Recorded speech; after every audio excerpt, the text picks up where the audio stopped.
आज सुनिए श्री सत्यनारायण व्रत कथा। बोलो सत्यनारायण भगवान की जय। एक समय नैमिषारण्य तीर्थ में शौनक आदि सभी ऋषियों और मुनियों ने पुराण शास्त्र के वेत्ता श्री सूत जी महाराज से पूछा, हे महामुने, किस व्रत अथवा तपस्या से मनोवांछित फल प्राप्त होता है, उसे हम सब सुनना चाहते हैं। श्री सूत जी बोले, इसी प्रकार देवर्षि नारद जी के द्वारा भी पूछे जाने पर भगवान श्री कमलापति जी ने उनसे जैसा कहा था, मैं उसे कह रहा हूँ, आप लोग सावधान होकर सुनिए। एक समय योगी नारद जी लोगों के कल्याण की कामना से विविध लोकों में भ्रमण करते हुए पृथ्वी लोक में आए और यहाँ उन्होंने अपने कर्म फल के अनुसार नाना योनियों में उत्पन्न सभी प्राणियों को अनेक प्रकार के क्लेश दुख भोगते हुए देखा तथा किस उपाय से इनके दुखों का सुनिश्चित रूप से नाश हो सकता है, ऐसा मन में विचार करके वे विष्णु लोक को गए। वहाँ चार भुजाओं वाले शंख चक्र गदा पद्म और वनमाला से विभूषित शुक्ल वर्ण भगवान श्री नारायण जी के दर्शन कर उन देवाधिदेव की वे स्तुति करने लगे। देवर्षि नारद बोले, हे वाणी और मन से परे स्वरूप वाले, अनंत शक्ति संपन्न, आदि मध्य और अंत से रहित, निर्गुण और सकल कल्याणमय गुणों से संपन्न, भक्तों की पीड़ा नष्ट करने वाले परमात्मन, आपको मेरा नमस्कार है। स्तुति सुनने के पश्चात भगवान श्री हरि ने देवर्षि नारद से कहा, महाभाग, आप किस प्रयोजन से यहाँ आए हैं? आपके मन में क्या है? तब देवर्षि नारद कहने लगे, हे भगवान, पृथ्वीलोक में अपने पाप कर्मों के द्वारा विभिन्न योनियों में उत्पन्न सभी लोग बहुत प्रकार के क्लेशों से दुखी हो रहे हैं। हे प्रभु, किस लघु उपाय से उनके कष्टों का निवारण हो सकेगा? यदि आपकी कृपा मेरे ऊपर हो तो वह सब मैं सुनना चाहता हूँ। आप कृपा पूर्वक ये सब मुझे बताएं। तब श्री भगवान ने कहा, हे वत्स, संसार के ऊपर अनुग्रह करने की इच्छा से आपने बहुत अच्छी बात पूछी है। जिस व्रत के करने से प्राणी मोह से मुक्त हो जाता है, उसे मैं आपको बताता हूँ, सुनिए। हे वत्स, स्वर्ग और पृथ्वी लोक में दुर्लभ भगवान सत्यनारायण का एक महान व्रत है। आपके स्नेह के कारण इस समय मैं उसे कह रहा हूँ। अच्छी प्रकार विधि विधान से भगवान सत्यनारायण जी का व्रत करके मनुष्य शीघ्र ही सुख प्राप्त कर परलोक में मोक्ष प्राप्त कर सकता है। भगवान की ऐसी वाणी सुनकर देवर्षि नारद कहने लगे, हे प्रभु, इस व्रत को करने का फल क्या है? इसका विधान क्या है? इस व्रत को किसने किया और इसे कब करना चाहिए, ये सब भी विस्तार पूर्वक बतलाइए। तब भगवान श्री हरि कहने लगे, यह श्री सत्यनारायण जी व्रत दुख शोक आदि का शमन करने वाला, धन धान्य की वृद्धि करने वाला, सौभाग्य और संतान देने वाला तथा सर्वत्र विजय प्रदान करने वाला है। जिस किसी भी दिन भक्ति और श्रद्धा से समन्वित होकर मनुष्य ब्राह्मणों और बंधु बांधवों के साथ धर्म में तत्पर होकर सायंकाल में भगवान श्री सत्यनारायण जी की पूजा करे, नैवेद्य के रूप में उत्तम कोटि के भोजनी पदार्थों को सवाया मात्रा में भक्ति पूर्वक अर्पित करना चाहिए। केले के फल, घी, दूध, गेहूं का चूर्ण अथवा गेहूं के चूर्ण के अभाव में साठी का चूर्ण, शक्कर या गुड़, ये सब योग्य सामग्री सवाया मात्रा में एकत्रित कर निवेदित करनी चाहिए। बंधु बांधवों के साथ श्री सत्यनारायण भगवान जी की कथा सुनकर ब्राह्मणों को भोजन कराना चाहिए। भक्ति पूर्वक प्रसाद ग्रहण करके नृत्य गीत आदि का आयोजन करना चाहिए। इसके पश्चात भगवान सत्यनारायण का स्मरण करते हुए अपने घर को जाना चाहिए। ऐसा करने से मनुष्यों की मनोकामना अवश्य पूर्ण होती है। विशेष रूप से कलयुग में पृथ्वीलोक पर यह सबसे छोटा और सरल उपाय है। दूसरा अध्याय। श्री सूत जी ने कहा, हे ऋषियों, जिन्होंने पहले समय में इस व्रत को किया है उसका इतिहास भी बताता हूँ, आप सब ध्यानपूर्वक सुने। सुंदर काशीपुरी नगरी में एक अत्यंत निर्धन ब्राह्मण रहता था। वह ब्राह्मण भूख और प्यास से बेचैन होकर पृथ्वी पर घूमता रहता था। ब्राह्मणों से प्रेम करने वाले श्री विष्णु जी ब्राह्मण को देखकर एक दिन बूढ़े ब्राह्मण का रूप धारण कर ब्राह्मण के पास जाकर आदर के साथ पूछने लगे, हे विप्रदेव, तुम नित्य ही दुखी होकर पृथ्वी पर क्यों घूमते हो? तब उस ब्राह्मण ने कहा, मैं भिक्षा के लिए पृथ्वी पर विचरता हूँ। हे भगवान, यदि आप इससे छुटकारा पाने का कोई उपाय जानते हो तो कृपा कर मुझे बताएं। वृद्ध ब्राह्मण का रूप धारण किए श्री विष्णु जी ने कहा, हे ब्राह्मण, श्री सत्यनारायण भगवान मनोवांछित फल देने वाले हैं, इसलिए तुम उनका पूजन करो। इससे मनुष्य सब दुखों से मुक्त हो जाता है। ब्राह्मण को व्रत का सारा विधान बताकर बूढ़े ब्राह्मण का रूप धारण करने वाले श्री भगवान जी अंतर्ध्यान हो गए। जिस व्रत को वृद्ध ब्राह्मण ने बताया है, मैं उसे अवश्य करूंगा, ऐसा निश्चय कर वह ब्राह्मण घर चला गया। अगले दिन वह जल्दी उठा और श्री सत्यनारायण जी का व्रत करने का निश्चय कर भिक्षा मांगने के लिए चल दिया। उस दिन उसको भिक्षा में बहुत सारा धन मिला, जिससे उसने पूजा का सामान खरीदा और घर आकर अपने बंधु बांधवों के साथ श्री सत्यनारायण जी का व्रत किया। ऐसा करने से वह ब्राह्मण सब दुखों से छूटकर अनेक प्रकार की सुख समृद्धियों से युक्त हुआ। तभी से वह ब्राह्मण हर मास यह व्रत करने लगा। इसी प्रकार श्री सत्यनारायण जी के व्रत को जो शास्त्र विधि के अनुसार करेगा, वह सब पापों से मुक्त होकर मोक्ष को प्राप्त हो जाएगा। आगे भी जो मनुष्य पृथ्वी पर श्री सत्यनारायण जी का व्रत करेगा, वह सब दुखों से छूट जाएगा। इस तरह नारद जी से सत्यनारायण भगवान का कहा हुआ व्रत मैंने आपसे कहा। तब ऋषियों ने कहा, हे मुनीश्वर, संसार में इस विप्र से सुनकर किस किसने इस व्रत को किया, यह भी हम सब सुनना चाहते हैं। तब श्री सूत जी महाराज कहने लगे, हे मुनियों, जिस जिस प्राणी ने इस व्रत को किया है, उन सब की कथा भी सुनो। एक समय वह ब्राह्मण धन और ऐश्वर्य के अनुसार बंधु बांधवों के साथ व्रत पूजन कर रहा था कि उसी समय एक लकड़हारा आया। उसने लकड़ियां बाहर रख दी और ब्राह्मण के घर में चला गया। प्यास से व्याकुल लकड़हारे ने ब्राह्मण को व्रत करते हुए देखा तो वह अपनी प्यास को भूल गया। उसने ब्राह्मण को नमस्कार किया और पूछा, हे ब्राह्मण देवता, आप यह किसका पूजन कर रहे हैं? इस व्रत को करने से क्या फल मिलता है, कृपया कर मुझे भी बताएं। तब ब्राह्मण ने कहा, सब मनोकामनाओं को पूर्ण करने वाला यह श्री सत्यनारायण जी का व्रत है। इनकी ही कृपा से मेरे यहाँ धन धान्य आदि की वृद्धि हुई है। विप्र से इस व्रत के बारे में जानकर वह लकड़हारा बहुत प्रसन्न हुआ। भगवान का चरणामृत लेकर और भोजन करने के बाद वह अपने घर को चला गया। अगले दिन लकड़हारे ने अपने मन में निश्चय किया कि आज गांव में लकड़ी बेचने से जो भी धन मिलेगा, मैं उसी से भगवान सत्यनारायण का उत्तम व्रत करूंगा। ऐसा मन में विचार कर वह लकड़हारा लकड़ियां लेकर अपने सिर पर रखकर जिस नगर में धनवान लोग रहते थे, वहां चला गया। उस दिन लकड़हारे को लकड़ियों के बदले चौगुने दाम मिले। अब वह बूढ़ा लकड़हारा बहुत प्रसन्न होकर पके केले, शक्कर, शहद, घी, दूध, दही और गेहूं का चूर्ण इत्यादि श्री सत्यनारायण भगवान के व्रत की सभी सामग्री लेकर अपने घर आ गया।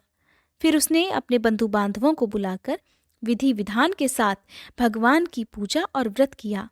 उस व्रत के प्रभाव से वह बूढ़ा लकड़हारा धन, पुत्र आदि से युक्त हुआ और संसार के समस्त सुख भोग कर वैकुंठ को चला गया। तीसरा अध्याय। श्री सूत जी ने कहा, हे श्रेष्ठ मुनियों, अब एक और कथा कहता हूँ। पूर्व काल में उल्कामुख नाम का एक बुद्धिमान राजा था।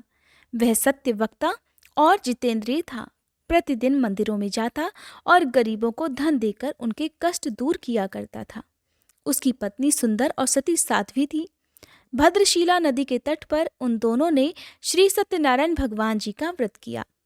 साधु नामक एक वैश्य राजा को व्रत करते देखकर उनसे पूछने लगा, हे राजन, भक्ति युक्त मन से आप यह क्या कर रहे हैं? मेरी सुनने की इच्छा है। तब महाराज उल्कामुख ने कहा, हे साधु वैश्य, मैं अपने बंधु बांधवों के साथ संतान प्राप्ति के लिए महाशक्तिमान सत्यनारायण भगवान जी का व्रत और पूजन कर रहा हूँ। तब उसने कहा, हे राजन, मुझे भी इस सब का विधि विधान बताइए। मैं भी आपके कहे अनुसार इस व्रत को करूँगा। मुझे कोई संतान नहीं है और मुझे विश्वास है कि इससे निश्चय ही मेरे यहाँ भी संतान होगी। राजा से सब विधान सुनकर व्यापार से निवृत्त होकर वह वैश्य खुशी खुशी अपने घर आ गया। वैश्य ने अपनी पत्नी लीलावती से संतान देने वाले उस व्रत का समाचार सुनाया और निश्चय किया कि जब हमारे यहाँ संतान होगी तब मैं भी इस व्रत को करूँगा। एक दिन उसकी पत्नी लीलावती सांसारिक धर्म में प्रवृत्त होकर गर्भवती हो गई। उसने एक सुंदर कन्या को जन्म दिया। कन्या का नाम कलावती रखा गया। इसके बाद लीलावती ने अपने पति को याद दिलाया कि आपने जो भगवान का व्रत करने का संकल्प लिया था, अब आप उसे पूरा कीजिए। साधु वैश्य ने कहा, हे प्रिय, मैं कन्या के विवाह पर इस व्रत को अवश्य करूंगा। इस प्रकार अपनी पत्नी को आश्वासन देकर वह व्यापार करने चला गया। काफी दिनों के बाद वह लौटा तो उसने नगर में सखियों के साथ अपनी पुत्री को खेलते देखा। वैश्य ने तुरंत कलावती के लिए कोई सुयोग्य वर की तलाश की। कंचन नगर के एक सुयोग्य वणिक पुत्र से अपने बंधु बांधवों सहित प्रसन्न मन से अपनी पुत्री का विवाह उसके साथ कर दिया। वैश्य विवाह के समय भी सत्यनारायण भगवान का व्रत करना भूल गया। इस पर श्री सत्यनारायण भगवान की लीला हुई। अपने कार्य में कुशल साधु नामक वैश्य अपने जमाता सहित नाव को लेकर व्यापार करने के लिए समुद्र के समीप स्थित रत्नसारपुर नगर में गया। दोनों ससुर और जमाई राजा चंद्रकेतु के नगर में व्यापार करने लगे। एक दिन भगवान सत्यनारायण की माया से प्रेरित एक चोर राजा का धन चुराकर भागा जा रहा था। राजा के दूतों को अपने पीछे आते देखकर चोरों ने घबराकर राजा के धन को उनकी नाव में रखा और भाग गए, जहां ससुर और जमाई थे। राजा के दूतों ने जब धन को उनकी नाव में रखा देखा तो पकड़कर राजा के पास जाकर कहने लगे, महाराज, हम ये दो चोर पकड़कर लाए हैं, आप आज्ञा दीजिए। राजा ने कारागार में डालने की आज्ञा दे दी। इस प्रकार राजा की आज्ञा से उनको कठिन कारावास में डाल दिया गया तथा उनका सारा धन भी ले लिया गया। सत्यनारायण भगवान जी की लीला के अनुसार साधु वैश्य की पत्नी लीलावती और पुत्री कलावती भी घर पर बहुत दुखी हुई। उनके घर में रखा हुआ सारा धन चोर चुरा कर ले गए। एक दिन शारीरिक और मानसिक पीड़ा से और भूख प्यास से अति दुखित होकर भोजन की चिंता में कलावती एक ब्राह्मण के घर गई। उसने श्री सत्यनारायण भगवान का व्रत होते देखा। उसने कथा सुनी और प्रसाद ग्रहण कर रात को घर आई। तब माता ने कलावती से पूछा, हे पुत्री, तू अब तक कहाँ रही और तेरे मन में क्या है? तब कलावती कहने लगी, हे माता, मैंने श्री सत्यनारायण भगवान का व्रत होते देखा है। तब कलावती के वचन सुनकर लीलावती ने सत्यनारायण भगवान जी के पूजन की तैयारी की। उसने परिवार और बंधु बांधवों सहित मिलकर श्री सत्यनारायण भगवान जी का पूजन और व्रत किया और मनोकामना मांगी कि मेरे पति और दामाद शीघ्र ही घर लौट आएं। साथ ही उसने प्रार्थना भी की कि हे प्रभु, हम सबके अपराध क्षमा कीजिए। श्री सत्यनारायण भगवान जी इस व्रत से संतुष्ट हो गए। उन्होंने राजा चंद्रकेतु को स्वप्न में दर्शन देकर कहा, हे राजन, जिन दोनों वैश्यों को तुमने बंदी बना रखा है वे निर्दोष हैं, उन्हें प्रातःकाल ही छोड़ देना। राजा से ऐसा कहकर भगवान अंतर्ध्यान हो गए। प्रातःकाल राजा चंद्रकेतु ने सभा में सभी को अपना स्वप्न सुनाया और सैनिकों को आज्ञा दी कि दोनों को कारागार से मुक्त कर सभा में लाया जाए। दोनों ने आते ही राजा को प्रणाम किया। तब राजा उनसे कहने लगा, हे महानुभावों, तुम्हें अज्ञानतावश ऐसा दुख प्राप्त हुआ है, अब तुम्हें कोई भय नहीं है, अब तुम दोनों मुक्त हो। ऐसा कहकर राजा ने उन्हें नए नए वस्त्र आभूषण दिए और उनका जितना धन लिया था उसे दोगुना कर उन्हें आदर और सम्मान से विदा कर दिया। इस प्रकार दोनों वैश्य अपने घर को चल दिए। चौथा अध्याय। श्री सूत जी ने कहा, वैश्य और उसके जमाई ने मंगलाचार करके यात्रा आरंभ की और अपने नगर की ओर चल पड़े। थोड़ी ही दूर आगे बढ़े थे कि एक दंडी वेशधारी श्री भगवान जी उन्हें मिले और उनसे पूछने लगे, हे वैश्य, तेरी नाव में क्या है? अभिमानी वणिक हंसता हुआ कहने लगा, हे दंडी, आप क्यों पूछते हैं? क्या धन लेने की इच्छा है? मेरी नाव में तो बेल और पत्ते भरे हैं। वैश्य के कठोर वचन सुनकर दंडी रूप में भगवान ने कहा, तुम्हारा वचन सत्य हो। ऐसा कहकर वे वहां से कुछ दूर जाकर समुद्र के किनारे बैठ गए। दंडी महाराज के जाने के पश्चात वैश्य ने नित्य क्रिया से निवृत्त होने के बाद जब नाव को ऊंची उठी देखा तो बड़ी हैरानी हुई और नाव में बेलपत्ते आदि देखकर मूर्छित होकर जमीन पर गिर पड़ा। होश आने पर अत्यंत शोक प्रकट करने लगा। तब उसके जमाई ने कहा, पिताजी, आप शोक न करें, यह दंडी महाराज का ही श्राप है, अतः उनकी शरण में ही हमें चलना चाहिए, तभी हमारी मनोकामना पूरी हो सकेगी। जमाई के वचन सुनकर दंडी महाराज के पास पहुंचा और भक्तिभाव से उन्हें प्रणाम करके कहने लगा, हे प्रभु, मैंने जो आपसे असत्य वचन कहे थे उनके लिए मुझे क्षमा कर दीजिए। ऐसा कहकर वैश्य रोने लगा। तब दंडी भगवान बोले, हे वणिक पुत्र, मेरी आज्ञा से ही तुझे बार बार दुख प्राप्त हुआ है, क्योंकि तू मेरी पूजा से विमुख हुआ है। तब उसने कहा, हे भगवान, आपकी माया से ब्रह्मादि देवता भी आपके रूप को नहीं जान पाते, तब मैं अज्ञानी भला कैसे जान सकता हूँ? आप प्रसन्न होइए, मैं अपनी सामर्थ्य के अनुसार आपकी पूजा करूंगा। कृपया मेरी रक्षा कीजिए और पहले के समान मेरी नौका को धन से भर दीजिए। उसके इस प्रकार भक्ति युक्त वचन सुनकर सत्यनारायण भगवान प्रसन्न हो गए और उसकी इच्छा अनुसार वरदान देकर अंतर्ध्यान हो गए। तब ससुर और जमाई दोनों ने नाव पर आकर देखा कि नाव तो धन से भरी हुई थी। फिर वह भगवान सत्यनारायण जी का पूजन कर अपने जमाई सहित अपने नगर की ओर चल पड़ा।